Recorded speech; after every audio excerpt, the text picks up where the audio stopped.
Welcome back to the I Come First podcast. It is your friend and host, Amy Barsky here. Special guest Megan Thoma joins us today. And this conversation is all about real talk when it comes to dating and all things relationship related. Megan is more than a woman's dating coach. She is a wizard at helping you break up with the BS of societal conditions, heal from toxic relationships and dead-end dating. Today, Megan is sharing some thought-provoking questions when it comes to defining your values and green flags and red flags that signal in your body when it comes to relationships.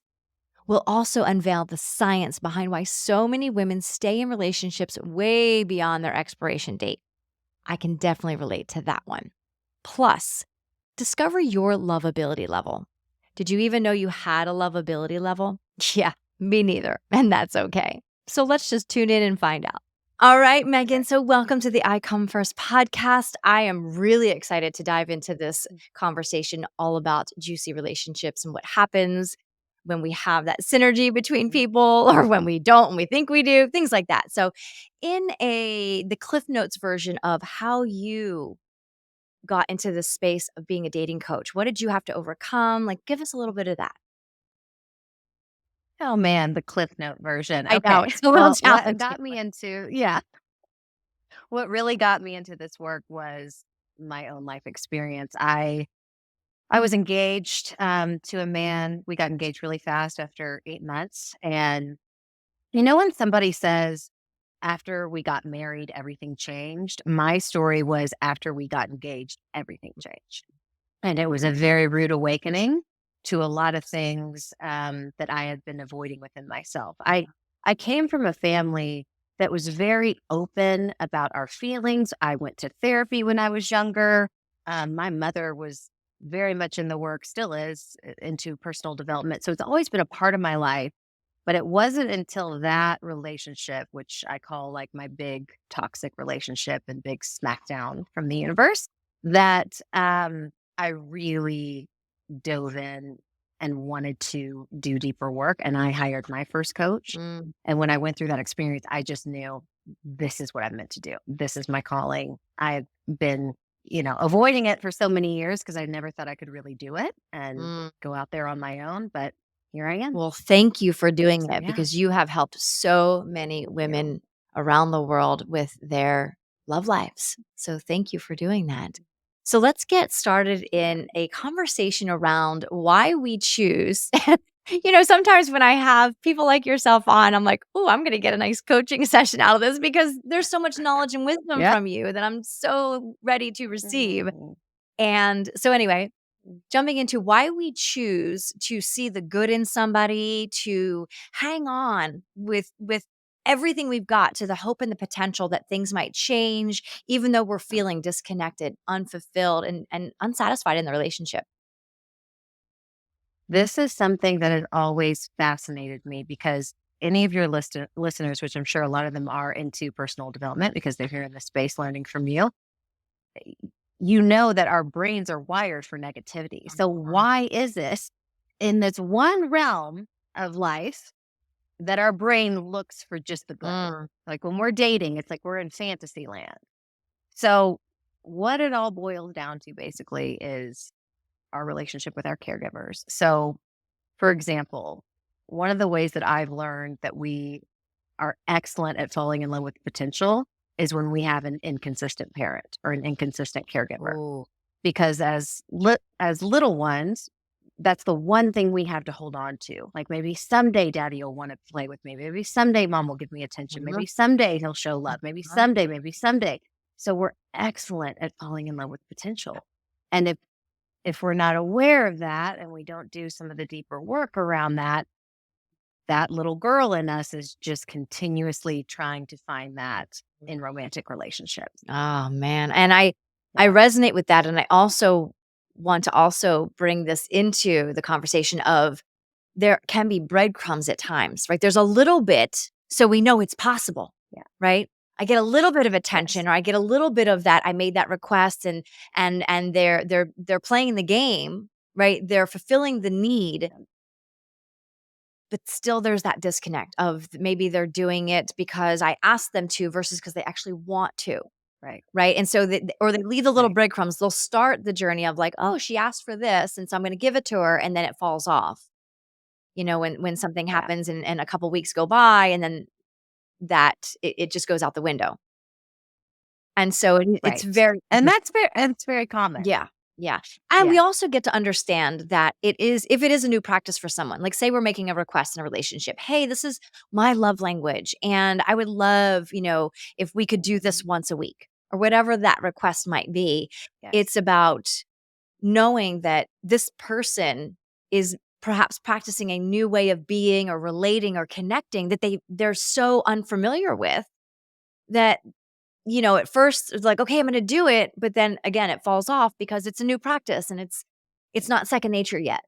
And you got to want it. You got to want it to Exactly. become a regular practice because you want that person in your life to feel cared for and loved for, you know? Yes. And we have to be willing to give grace with that Correct. too, because if it doesn't come naturally for someone, Mhm. and that's, I've had people ask me before, well, is that me trying to change someone? And Mhm. to me, there's a difference between trying to change someone and wanting them to be a different person versus making requests, saying, this is how I receive love. This is how I feel love. This matters to me. This is Yes. important to me. Would you be willing Right. to, like mine is letters. I want notes left around my place. I do. I love that. And that doesn't come natural for Yeah. a lot of men. Words of But affirmation. the men, yes, that is me to a T. So, but when I have shared that vulnerably and openly, even with men that's not, second nature to them, they have a desire to want to Provide. please me, to want to Yeah. do that for me. Yes. Yes. Which is what men are wired for. So, And I yeah. also want to preface that when that request is made, and maybe they are a no, that's not something that feels aligned for them, then what is it? What could be communicated that the agreement is, okay, well then could it look like this? And so Yeah. so that the needs are still being filled and it's not gonna look exactly the way I want it to look. A love note every Tuesday on a pink Correct. piece of paper with blue pen. That's what I'd like, Right, though. right. It is what I like, but so how we get to figure out what that is for us is we look at the need underneath the request. Mhm. So my request is a love note. Okay, great. What is it about love notes that makes me feel love? What Right. need is being fulfilled and met by that request? It Mhm. makes me feel special. It makes me feel like they're thinking of me. It makes me feel like they put in effort. So it makes me feel seen Yeah. and it makes me I'm a feel special. priority. I'm So if important. that Yes. And if someone was like, I absolutely can't do a love note, I would be like, okay, great. So what's that about? And okay, what is something else that we could come together here on Mhm. that would still make me feel seen Right. and special? Because Right. we deserve to feel that way. Yeah. I want them to feel seen and special Correct. too. That's part of being in a romantic relationship. Exactly. Yeah. Exactly. And this gets to be, Yeah. I feel, it gets to be clear with our standards and values to begin with. What do I value in relationships? Yeah. What are my standards? What am I willing to tolerate and not tolerate? Because we all have a different tolerance level. And I'm going to use a kind of We it do. just came to mind, so I'll just share it because it made me giggle. I'm going to use this for instance, and it's so out there, but I think it'll be good. So, pheromones, body, smells, scents, things like that. I have a very particular nose. And if I can smell a scent that doesn't obviously smell good to me, which I would label bad body odor or body odor, then I'm not going to be, I don't care how good looking the guy is. There's going to be some kind of disconnect. I can't even get close to you because I'm like, right, trying to catch my breath. However, and I'm bringing this up because I thought when my girlfriend shared this with me, I was rolling, laughing hilariously because, in my opinion, her husband's body odor is so potent. I can't even. I'm just like, holy Okay. crap. And she's like, I love it. I love when he smells and he stinks and he just finished a workout or working on the house. And I'm just like, Oh I my. can't. I can't. And that's Yeah. how so uniquely wired and designed we all are. Yes. that. There are studies on this. Yes.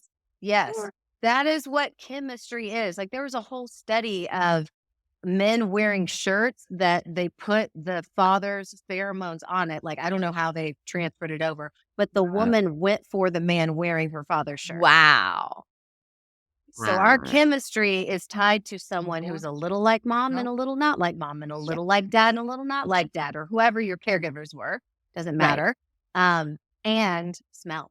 Oh, That is what chemistry is. so good. So good. So this basically, so you brought up mom and you brought up dad and kind of a little bit like this, a little bit like that.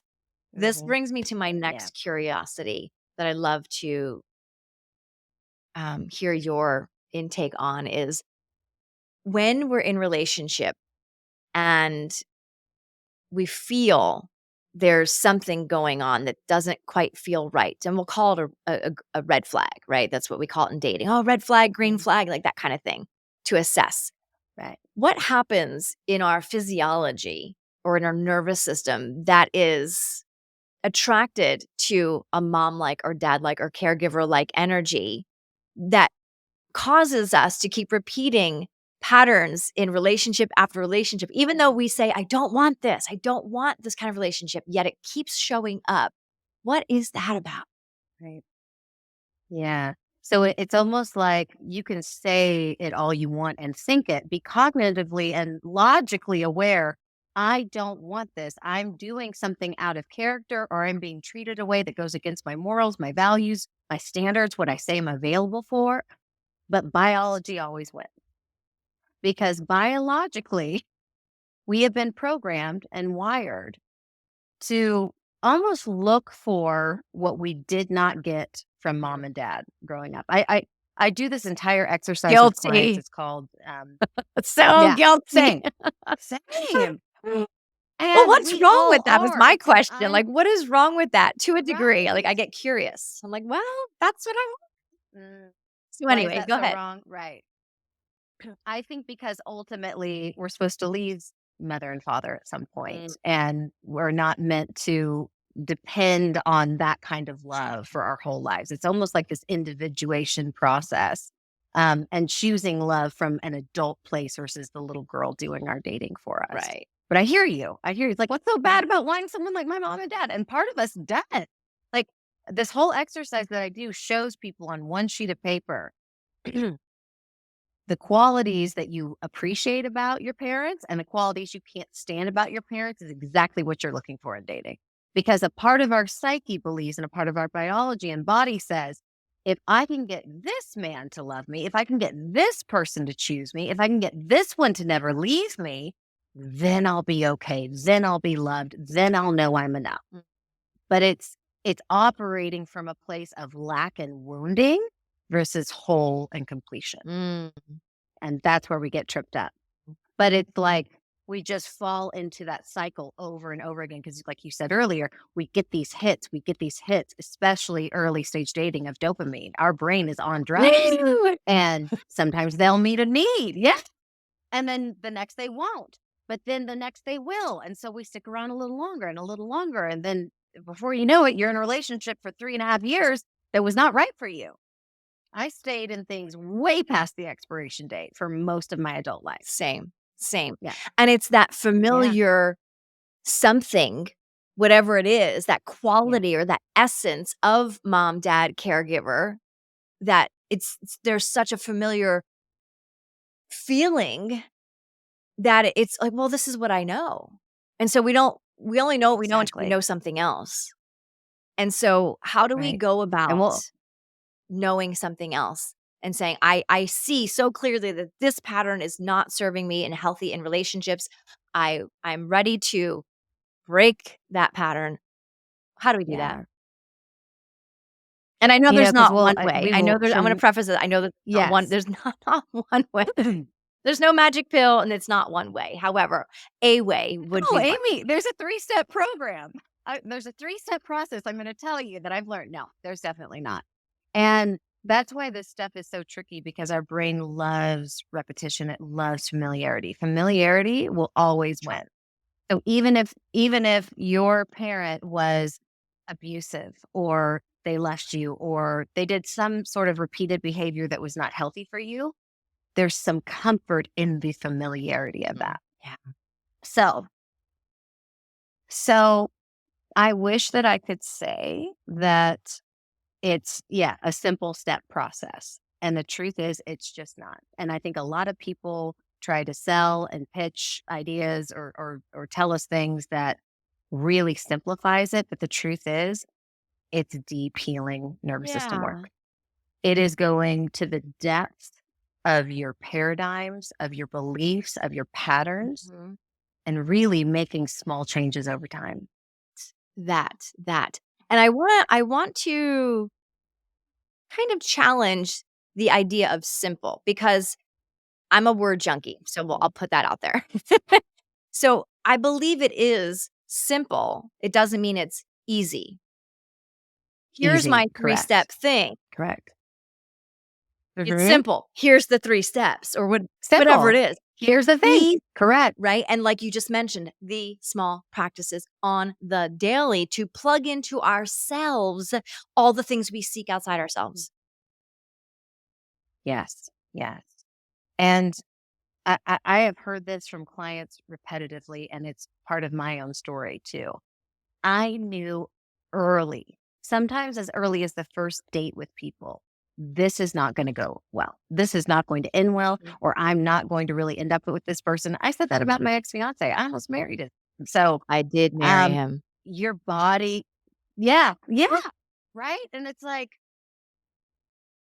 people lie, but the body doesn't. Mm. The body does not lie. Mm. My body always knew. I was just excellent at suppressing, repressing, numbing out, ignoring. And I believe my intuition speaks directly through my body. So that was a part of it May as I well as ask, Megan? a lot of my, yeah. May I ask when you said your body doesn't lie, what was your body signaling? Like some people are, I'll speak for myself, so detached from my body most of my life. So to create a connection between my head and my heart and listening to the intuition was extremely foreign. So when you said I knew, my body was telling me for for the listener that might be like, I don't know what the hell she's talking about. What does that mean? What does it feel like? Mhm. I will tell you specifically what my body does. I get a direct gut hit. It's almost like someone punches me in the gut, not like a full punch, but it's like a right in my gut. Okay. When someone says something, when it's normally when someone says something. Mm. Um, that's what I noticed on my first date with my fiance. That's what I noticed when someone recently lied to me. As soon as they said it, I was like, boom, that's not true. And it was like a gut punch, almost like a gut punch mixed with your stomach drops. Mm. That's how my intuition speaks to me in that regard. Mm. Wow. Yeah. I feel that as women, men have obviously the intuition as well. The connection of Mhm. felt senses to actually get in touch with our bodies to better understand what it's communicating. Does it feel like electricity or that gut punch or that heaviness or that tingly or that open or Yeah. close or like when we start to relate from a felt sense way of what our bodies are communicating, I feel that that is one, it's a whole nother language in and of itself that I'm still practicing. So let me put that there. And Same. it's so incredibly informative when we do listen and we're like, Mhm. oh, wow. And we don't have to have all the answers. Yes. I feel like that. We don't. I feel like I have the world's best compass because I trust my body Mhm. now. I trust Okay. me now. So that trust factor that you just spoke Yeah. about, I trust me. I don't know. Again, speaking about myself, didn't have trust, didn't understand that concept of trust because I was so putting everything outside myself. I listened to what society said. This is what it should look like. This is what you should do. This is how your life should go. So I kept following all the rules and not actually understanding that there was an internal conversation of that compass leading me in the proper direction. And so I was so focused on everything else that there was a very limited amount of self trust. So, how does one build self trust? So for self trust for me, I remember really diving into this. And the first answer that I found was keeping promises to yourself. And I was like, well, great. I think that I break promises with myself still all the time. Like, I'm going to get up and work out in the morning, or I'm going to eat a healthy meal tonight, or I'm not going to have that glass of wine. And like, doesn't always work out. I'm getting better.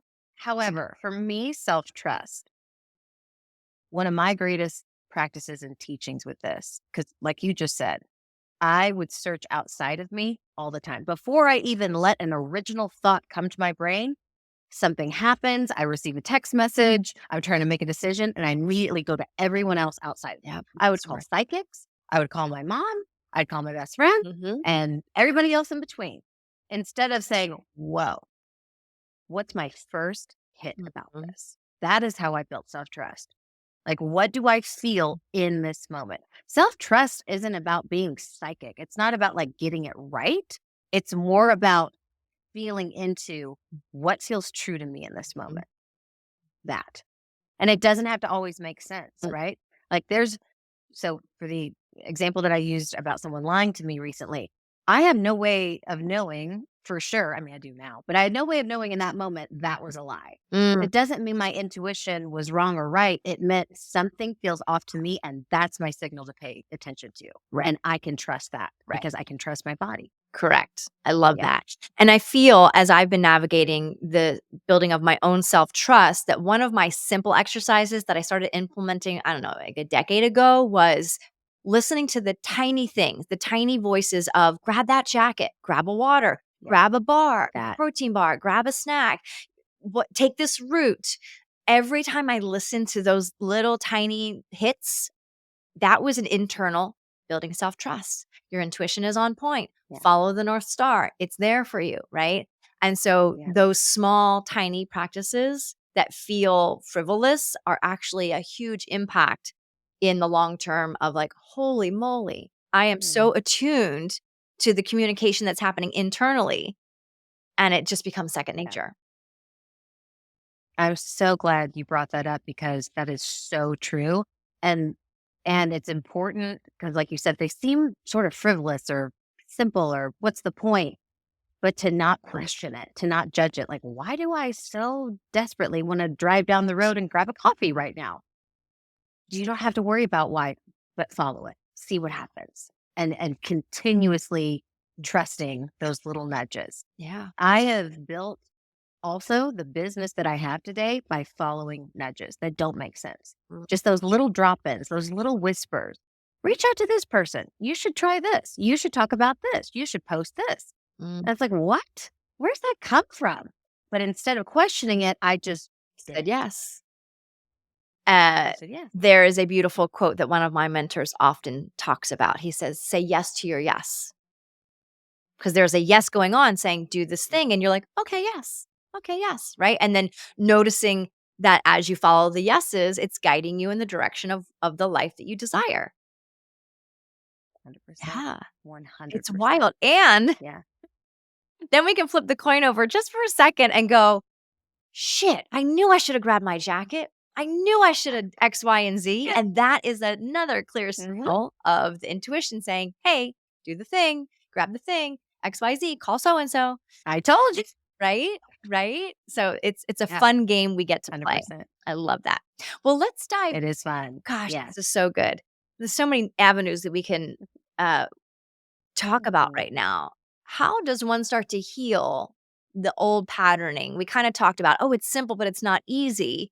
What are some of the ways in which, so we recognize the patterns. Okay, let's start here. What are the common patterns that you notice in your clients? Because there's almost always a theme. Yeah. I mean, there's a lot. Chasing after that, what I've heard my clients say is like that lightning bolt energy, like almost, let's say going on a first date. And if they don't feel that instant spark, it's like, done. Staying in situations too long, giving, quote unquote, too many chances, lack of a better term, just abandoning themselves. Yeah. So abandoning their wishes, their desires, their standards, their values, compromising them to a degree that leads to self-abandonment. So yeah, those are the common themes that I see that keep people stuck and dissatisfied in their dating lives and especially in their relationships too. Yeah. Love that. So I know for me and a lot of my clients, because I don't particularly work with like dating, however, most of them are in relationship or moving through something that's happening, an obstacle in their life around relationships, marriage or partnership or what have Mhm. you, is they're afraid to use their voice. They're actually afraid to speak up for themselves and share authentically because they're afraid of maybe rejection or abandonment, and that means they'll leave and all the things. So how does one work with Mhm. simply starting to own their voice and find the value of like what I have to say has value and I'm worth Mm, that to say what it is, what I need, period. yeah. This is That's the my first step. favorite thing to talk about right now. Yeah. Yes. This is like my jam. Yes. Because I believe we're almost keeping ourselves from the kind of romantic partnership and relationships we want. Even forget romantic, just across the board, relationships. Because so many of us are watering down our desires, tiptoeing around what it is we really want, saying the nice, polite thing. Like we have this whole conditioned responses within us, especially as women.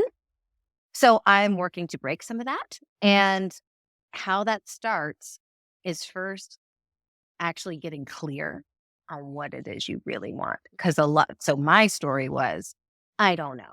Yes. My father once said to me, Megan, your favorite phrase is I don't know. I was like, oh, I don't know. I don't know. I don't know what I really want. And I challenge women with that all the time. It's like, no, you do know what you want. There's just a part of you that doesn't believe you can have it, or you've been told it's too much. Mm. My ex fiance used to say, what you want doesn't exist. What Mm. you want is Mm. too much. And I knew that that was BS. Mm. I knew it. But it still is a Yeah. a piece of information that got downloaded into my system that would make me question and doubt myself. Mhm. So I like to help women really break any of the limiting BS that says you can't have what you want. Yeah. So first, if no one would be mad at you, if everything would be okay, if you were perfectly safe to want what you want, and there were no limits, Mm. what do you want Mm. in a relationship? How do you want to feel? Mhm. Who do you get to be? Yeah. What do you really want? That is that's the starting ground. And So that's one.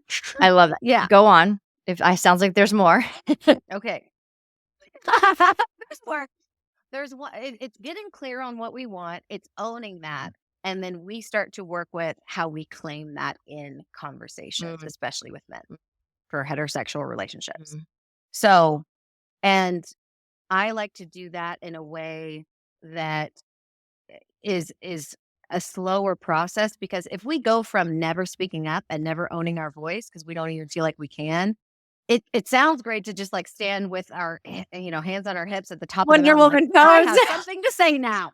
It's not gonna happen. It's not. I mean, maybe it could happen, but it's okay to incrementally increase and work to that moment. So yeah, and real change happens again over time Mhm. in the micro moments, and that's some of the deeper work too. Mhm. It sounds again so simple, but it's some of the deepest work. I think it's making a new choice in a moment, like in a moment where you want to default into a pattern, Yeah. where you recoil, where you shut down, where you don't say the thing. How can I play in the game of opposites and actually do Yeah. something different this time? Even if it's a micro change, that is where magic happens. Yes. That's where healing happens, and that's where growth happens. Yes. The micro Yeah. always affects the macro. Always. It has to. Yeah. Yeah. It's the law. It's universal law. Yeah. And Yeah. what I like to share with a lot of my clients when they are wanting to have maybe like uncomfortable conversations or they want to clear some air, perhaps start to practice with people you're safe with. Your best friend, Yes. your 100%. sister, your brother, somebody that can just hear you with an open heart and that's it. Just to even say the words out of our Yes. mouths sometimes, you know, to actually stand up Yep. for myself and say the thing. And yeah, to give it a moment to like air it out in a safe place. Yeah, to breathe. Cause then your nervous Yes. system goes, wow, Practicing is so great. yeah. And the nervous system goes, oh my gosh, we said the thing and we didn't die. We didn't die. Nothing happened. Nobody, right? It's simply, it's said and now it's out there and it doesn't have to linger. And then Yes. again, getting in touch with the body. How does it feel Before you said the thing, oh, maybe I felt tight in my throat or some contraction in my belly. How did I feel after I said the thing? Again, in the safe place that I'm practicing in. Wow, I felt really light. Yeah. Or I felt a little shaky in my voice, but you know what? Now I feel a lot more open. And so again, it's working with the body, the nervous system of like, what's here? Yes. I think practice partners are the best thing on the planet. And I even tell women, whoever you're dating right now, you're either practicing with your future partner or for your future partner. Yeah. Everyone is a practice partner. Mm. It's all practice. It's Mm. great. And that's such a beautiful way to, like heal and also kind of recalibrate the nervous system is to say the scary thing, even practicing Yeah. with someone you love and trust and you know has your back. Something else that I love to do is I think it's Gay Hendricks that calls it the microscopic truth, which is just saying what you're actually feeling. So I still do this to this day. When I have something that I need to share, let's say with a man, and I'm nervous or I'm scared or I'm worried, and all my stuff comes up around, right? Is he going to leave me? Is this not going to work? Or is this going to cause an argument? I say, I'm so scared to have this conversation with you right now. I want to talk to you about something and I'm terrified. My palms are sweaty. My stomach has all the butterflies. I tell the microscopic truth of what's going on within me to set it up for me to say the thing. Wow. Yeah. And I can only imagine how priceless that is on the other side, because when that person receives that, they are, I would imagine, automatically open, empathetic, compassionate, It's and ready to go, "Oh my, well, say it, like, share it with me." They're listening. They're full on it's listening. yes. It's so much it's de-armoring, and it's that energy. Think of the come from that energy versus I need to talk to you and I'm so upset with you right now, right? Your fault, your fault, your fault versus I've never done that "Woo, before. I am me either. Never. Not in this lifetime. Never. I'm absolutely perfect. I have never said or done anything like that. Yeah. This is years of practice, ladies Yeah, years and of friends. yes, Yeah. and even if you've Yeah. had practice and you have the tools and your body is flooded in the heat of the moment, you do a reaction, blah, blah, blah, just take responsibility Yeah. for it. Just take responsibility. Clean up your Yes. street. That's it. That's There's it. always room for repair. There's Always always room room. for repair. Always room for repair. Well, Yeah. I love this. Is there anything else that you feel we should navigate in our next few moments together that we've maybe overlooked, or just another golden nugget to plug in? Mhm.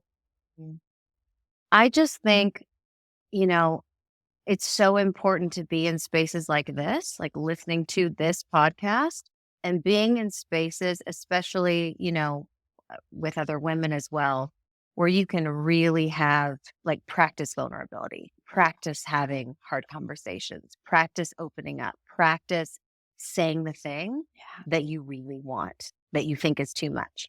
Mm. It's just we're all walking around doing ourselves the greatest disservice by not owning and claiming what it is we really want and want to experience in a relationship. Because all the women that I've worked with, all of them say, I just want to be seen and loved for who I really am. Yet we're all walking around with that mask on. And we all wear a mask to a certain degree. I get that. Society has programmed us that way. However, learning more about that juicy, gorgeous vulnerability that is a superpower. And it's a way we bond, it's a way we connect, and leaning more into that and being in spaces where you can practice that Yeah. outside of romantic relationships Yeah. is really the key to true intimacy and real love. So, I love that. yeah. You know, I don't know who made this phrase up, but intimacy, into me I see. So, can I actually look Yeah. at my own shit? Can I actually look at my own programming and habits and patterns and self-sabotaging and all the things that we do to block what we actually say we want, so that I can start to break that armor down off my nervous system and get so intimate with myself, build that healthy relationship from the inside out, give myself everything that I already need, that I want from somebody else, to be seen, be heard, to be loved, to be witnessed, all the can I give it to me first, so that when I want and desire it from my partnership, it's cherry on top. It's overflow. It's Yeah. not coming from a deep, um, neglect or abandonment type of energy, you know? Right. Or So desperation, that graspy that energy. yeah. There's something about owning it. There's something about owning it so that when someone else shows up who wants to love you, you're like, well, of course. Well, of course you want to love me because I have owned my lovability. I have owned me and what I get to have. So, of course you do. Mm, Like, that is so freeing. And if you don't, then you're not the one for me. Perfect.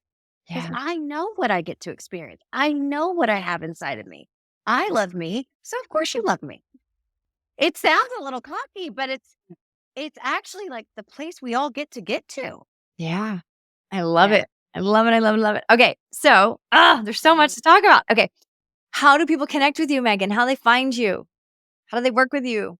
Yes, I'm very active. I would say on Instagram, it's Megan underscore Thoma, Thoma. Um, yeah, you can reach out to me there. You can DM me. I'm very active on there and have lots of conversations there. So that's perfect. And that link will be in the, Yeah. notes, everybody. And then what do you have coming up? Is there something that we can keep an eye out for? Yes, I teach a master class right now that I am slightly obsessed with. It's called From the Heart. It's teaching women how to live with a more open heart because a lot of women say to me, how do I let myself get emotionally involved with someone but not get my heart broken?